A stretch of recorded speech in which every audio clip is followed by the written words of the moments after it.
Shine परिवार के सभी कस्टमर्स और सभी एसोसिएट, आप सभी को Rashid Naseem, chairman shine group का प्यार भरा नमस्कार। साथियों, आप सभी को अभी मैंने एक रिसिप्ट शेयर करी है जिसमें आप सभी लोगों को मैं कुछ फ़र्क बताना चाहूँगा, जिससे आप बहुत आसानी से चेक कर सकते हैं कि आपके द्वारा जमा की गई धनराशि जो नकद के तौर पे थी वो जमा हुई है कि नहीं हुई है।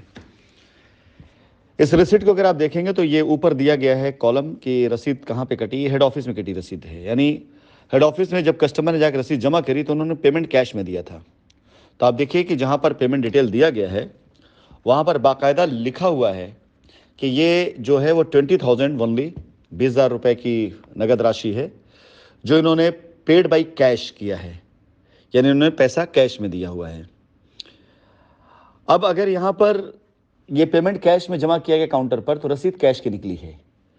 लेकिन कई बार ऐसा हुआ है कि हमारे बहुत से एसोसिएट इस प्रकार से हुआ करते थे जिनकी फैमिली का या उनका खुद का किया गया इन्वेस्टमेंट अगर है और उन्हें ये लगता था कि कंपनी से अगर हम अपना पैसा लेंगे, कंपनी से अगर हम अपना फ़ायदा लेंगे तो समय लग सकता है, या कंपनी क्या सोचेगी कि आप अपना पैसा विड्रॉ कर रहे हैं। बहुत सी ऐसी चीज़ें थी, या पे आउट हो गया, रिवॉर्ड हो गया, इवन एडवांस पे आउट।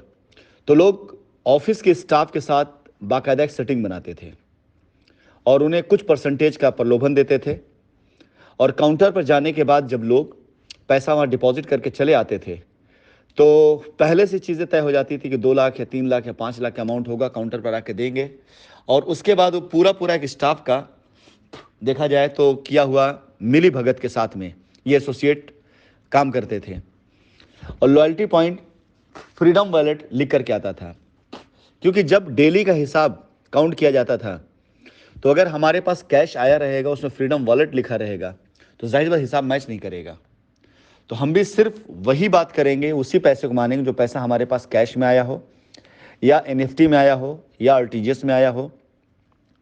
अगर लॉयल्टी पॉइंट या कुछ ऐसा आता है तो इसका मतलब होता है कि सेटलमेंट अमाउंट है ये।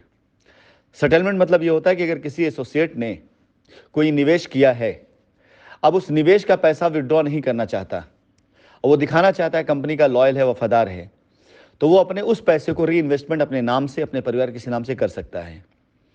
लेकिन अगर वो किसी और से पैसा लेकर के और उस इन्वेस्टमेंट को उसके नाम पे दिखा रहा है, इसका मतलब कि वो अपनी संपत्ति को, अपनी प्रॉपर्टी को बेच रहा है, यानी अपने फंड को बेच रहा है, अपनी लॉयल्टी को बेच रहा है, और उसका पैसा उसके पास जा रहा है।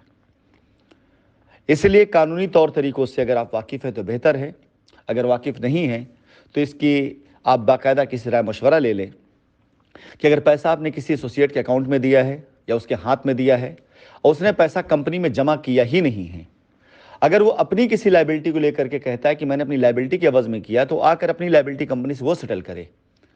आपका पैसा लेकर के अपनी लायबिलिटी बेच देना, ये तो अपना मतलब निकालना हो गया।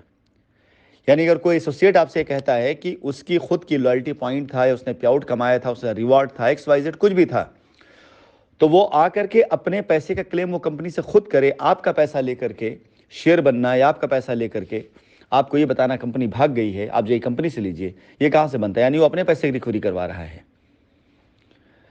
तो ये फ़र्क आप देख लीजिएगा। कैश वाले लोग जिनके पास कैश की रसीदें नहीं हैं वो बिल्कुल सचेत हो जाएं, और जिनके पास कैश की रसीदें हों वो एक बार चेक कर लें कि उसमें कैश लिखा है नहीं लिखा है। यदि कैश नहीं लिखा है तो आपका सचेत होना बनता है।